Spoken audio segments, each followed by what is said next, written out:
Magluluto tayo ng pancit canton para to kay Princess. Dalawang pancit canton to ang lulutuin ko. So, nagsaing din ako, guys. So, ayan, nagsaing ako. So, kakatapos ko lang kumain, guys. So, kanina pag uwi ko galing sa trabaho, naglaba ako pagkadating ko. Tapos, pagkatapos ko laba, nagkain ako kasi nagugutom ako. So, ngayon, kakatapos ko lang kumain. So, magluto ako nito ng pancit canton. Para pagising ni Princess, bago siya papasok sa trabaho, ito yung kakainin niya. Kasi ito yung request niya. So, hindi ako nagluto ngayon ng ulam para baong ko bukas. Kay magdidilata lang ako bukas. So, corn tuna lang ang babaunin ko. So, ito yung ulam ko kanina, guys. Ginamos. Kasi may bulad kami, guys. Kaso, hindi ako nakapagprito kaya tinatamad nga ako.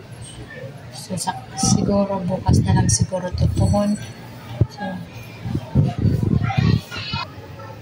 So, ang hugasin, guys. So, pagkatapos ko luto ng pancit canton, huhugasan ko to.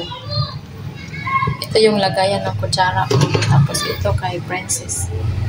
So ito, guys, nagkaano pa ako eh.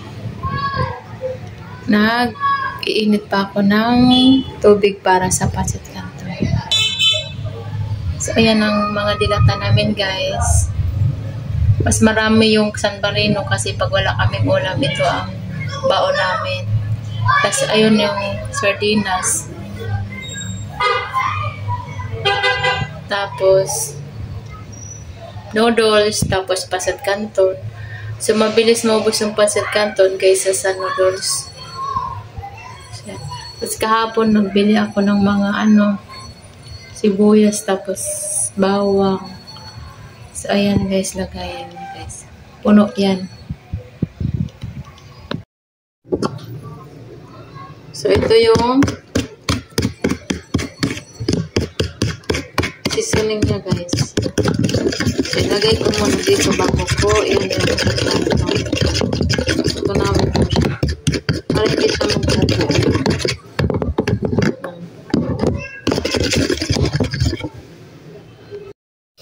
So, ayan, guys.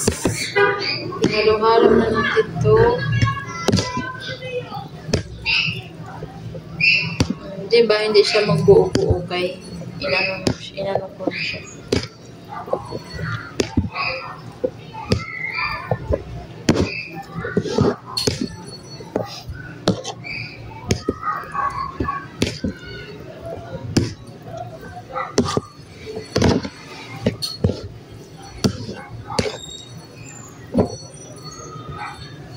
So, ayan, guys. So, tatakpan ko na to, guys.